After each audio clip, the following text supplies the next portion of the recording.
pertencia a JM e hoje, infelizmente, a gente não vai poder se encontrar aqui pessoalmente, mas é por um bom motivo, né? Cada um aí está na sua casa, estamos em período aí de confinamento, que é muito importante, né? Como uma medida de prevenção, né? Para a questão da propagação do coronavírus. Então fique em casa, fique com a sua família, mas não é por isso que a gente vai deixar de refletir na palavra, né? Não é momento de se isolar de Deus, mas pelo contrário, buscar Ele, buscar a sua palavra, para que isso seja ânimo, para que isso seja força para os nossos dias. Então, nessa tarde aí a gente vai refletir, né, sobre o livro de Gálatas. A gente já vem fazendo isso nos últimos encontros. No final de semana passada a gente teve o retiro, no qual a gente refletiu aí sobre a graça e foi muito legal. Então hoje a gente vai continuar com o capítulo 3, né, versículos 1 até o 14. E a gente vai continuar refletindo sobre a graça. E hoje então nesse texto Paulo ele vai trazer uma nova reflexão, né, novos pensamentos, uma nova perspectiva acerca da salvação então pela graça. Então agora eu vou dar um tempinho para você pegar a tua Bíblia, abrir ela, né, ler Gálatas 3, versículos 1 ao 14, e depois a gente retorna então para conversar um pouquinho mais.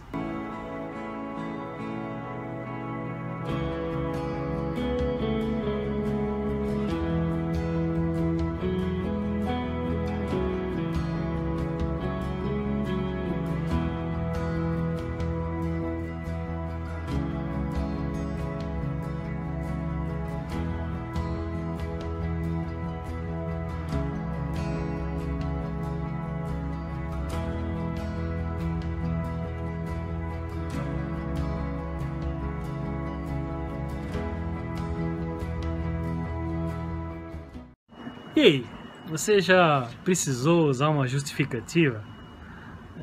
Sei lá, talvez uma falta da aula aí que você precisou justificar para que fosse abonada, ou aqueles momentos assim que a gente acaba não fazendo alguma coisa que o pai e a mãe pedem, né? Daí a gente tem que meio que arrumar aí uma justificativa por que não foi feito, né? Ou, como é muito comum e a gente é craque nisso, de justificar aqueles momentos quando a gente erra, de achar argumentos aí para nos defender, então a gente é craque nisso. Mas por que isso? Porque se a gente for pensar de forma bem prática, o que o Paulo está falando no texto de hoje, ele está falando de um assunto que tem a ver com isso. Não é uma justificativa, mas a palavra que Paulo usa é justificação. Não sei se você já ouviu essa palavra, é uma palavra talvez um pouquinho difícil para entender, mas vamos tentar simplificar, vamos tentar entender por que ela é importante, o que tem a ver com a salvação, o que tem a ver com a fé, porque isso, gente, é essencial para que a gente possa entender também o que Jesus fez por nós na cruz. Justificação é um termo jurídico. Paulo ele usa esse termo porque ele significa de forma bem simples, declarar justo ou declarar inocente. E Paulo usa essa expressão em todo o texto. É claro que tem dois versículos que essa palavra ela aparece de forma mais clara, que são os versículos 8 e o versículo 11, mas Paulo ele vai falar que nós somos justificados. Puxa, o que significa ser justificado? Será que é a mesma coisa que justificar uma falta? Será que é a mesma coisa que justificar um erro? O que significa que nós somos justificados? Justificação, gente, na verdade é o contrário de condenação. Porque, por um lado, a condenação e por outro lado a justificação, no qual a pessoa ela é considerada, é declarada inocente, ou justa.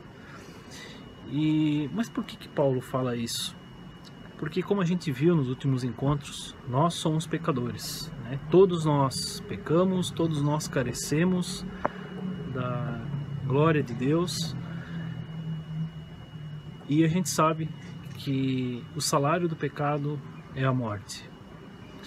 Então não há outro caminho, né, para o pecador a não ser a morte. Essa é a sentença. Então, na verdade, Paulo ele vai falar da justificação porque isso tem tudo a ver com a salvação. Tem tudo a ver com o que Jesus faz por nós. Por isso nós somos justificados. Só que se a gente for ler o texto, novamente a gente percebe que o Paulo ele está falando assim com os judeus. E se a gente lembrar um pouquinho, a gente vai ver que os judeus, né, eles tinham bem claro na mente deles que para chegar a Deus, para agradar a Deus, era simplesmente cumprir a lei, cumprir os rituais, praticar as obras da lei, né, e estava tudo certo. Só que a gente viu também que Paulo ele vai falar da graça, né, para que eles entendam que, puxa, a salvação ela vem pela graça, mas é mediante a fé, gente. E por isso Paulo ele diz no texto de hoje que nós somos justificados pela fé. E ele usa o que ele já havia dito em Romanos, né, e lá está bem explicado. Agora ele só retoma isso, né, no qual ele diz lá no versículo 11 que o justo viverá por fé. E o que eu acho mais incrível, cara, é que o Paulo é um cara muito inteligente. E quando ele vai falar sobre a justificação, né, para os judeus, ele usa um exemplo, cara, ele não podia usar outro, entendeu? Ele usa o exemplo de Abraão. Né? A gente leu no texto ali que de repente Paulo começa a falar de Abraão, aí a gente, pô, mas o que tem a ver Abraão com o que ele está querendo dizer para eles? Né? Mas a gente tem tudo a ver. Né? Por um lado, os judeus eles se entendem os filhos de Abraão. Então Paulo ele usa o exemplo de Abraão para mostrar para eles que desde o chamado de Abraão, né, é a fé que faz a diferença. E também para nós, porque se a gente olha para a vida de Abraão, né, Abraão acaba se tornando uma marca, um exemplo de fé para a nossa vida. Então por isso Paulo ele usa o exemplo do Abraão. Eu não sei o que você lembra da vida de Abraão, né? A gente não pode aprofundar muito, mas eu vou só relembrar alguns fatos que são importantes, que na verdade nos mostram, né, então esse exemplo de fé dele. Né, Abraão ele vem de uma terra estrangeira com a sua família e de repente lá em Gênesis 12 a gente percebe que Deus chama ele, né, coloca diante dele um desafio, uma tarefa para que ele saia da terra dele, né, que vá para uma terra totalmente desconhecida, estranha, né, para quê? Para que ele seja bênção para todas as nações da terra. Né? E Abraão ele crê em Deus, ele crê nessa promessa e ele vai. Só que tinha um detalhe, né? A gente lembrar, Abraão ele era casado com Sara, né? E Sara ela era estéril, ela não podia ter filhos. Mas Deus, quando Deus chama ele, Deus ele deixa bem claro que o Abraão ele ia ser pai de uma grande nação. Ele ia ter uma descendência que ia se perder a conta nos dedos de quantos filhos ele iria ter. Puxa, e daí coloca nessa situação. Abraão ouve isso, Deus falando, puxa, mas ela é estéril, eu não posso ter filhos. Mas Abraão, ele creu em Deus. Ele creu que a promessa de Deus ela iria se cumprir e ele vai firme nessa promessa. E depois, mais tarde, né, então Deus ele cumpre essa promessa. Abraão tem um filho, né, com a Sara, o Isaac. E quando o Isaac nasce, Deus ele pede então para que Isaac seja sacrificado. É um momento de grande provação na vida de Abraão, mas Abraão mesmo assim, ele crê em Deus e ele cumpre o que Deus lhe ordena, né? É claro, depois Deus ele manda um anjo para que o menino seja salvo, né? Mas a gente percebe que ali também no momento da provação, Abraão ele creu em Deus. Na verdade, isso são pequenos exemplos, né, que comprovam que o Abraão, em toda a sua vida, ele creu em Deus. Né? E lá em Gênesis 15 é dito que Abraão creu em Deus e isso lhe foi imputado como justiça.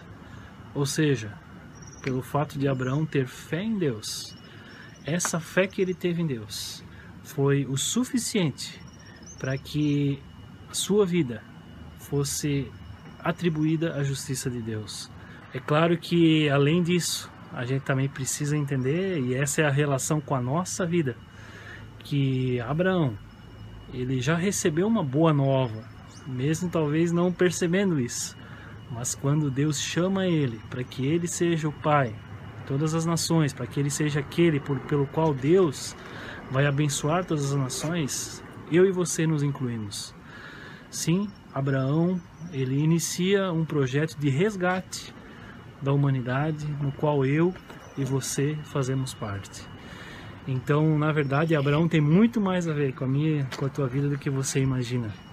E é a fé de Abraão, que não é simplesmente exemplo, mas é algo no qual nós também podemos entender o que Paulo quer dizer no texto de hoje. E por isso que Paulo usa o exemplo de Abraão. Abraão creu em Deus e a promessa de salvação, mais tarde viria a se concretizar com a vinda de Jesus, e Jesus ele já veio, Jesus ele morreu por mim e por você, e isso já aconteceu.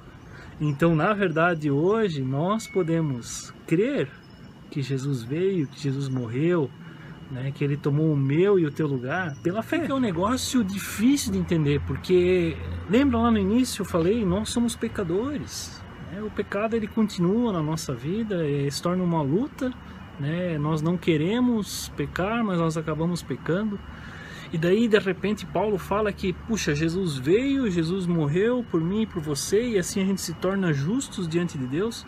Pô, mas como ser justo e ser pecador ao mesmo tempo? É um negócio estranho, parece ser coisas que não fecham, Mas, de fato, se a gente olha o que Jesus fez por nós, por que nós somos justificados pelo que Jesus fez na cruz, A gente lê na Bíblia, lá em 2 Coríntios 5:21, que aquele que não conheceu o pecado, Deus o fez pecado por nós, para que nós fôssemos feitos justiça de Deus. Se a gente pensa no nosso pecado, se a gente pensa o caminho do pecado, que é a morte, a nossa sentença, na verdade, ela já está dada. Nós somos culpados. E por nós sermos culpados, a justiça de Deus, porque Deus é justo, a sua justiça, ela deve recair sobre nós. E de que forma essa justiça ela é feita? Cumprindo a sentença. Por isso Jesus, ele toma o meu e o teu lugar. A justiça de Deus que deveria vir sobre a minha e a tua vida, ela recai sobre Jesus. E por isso nós somos justificados. E isso acontece, gente, por meio da fé. Pela fé, nós cremos em Jesus. Pela fé, nós cremos que Ele tomou o meu e o teu lugar. E pela fé, nós temos a certeza de que Deus nos olha de forma diferente.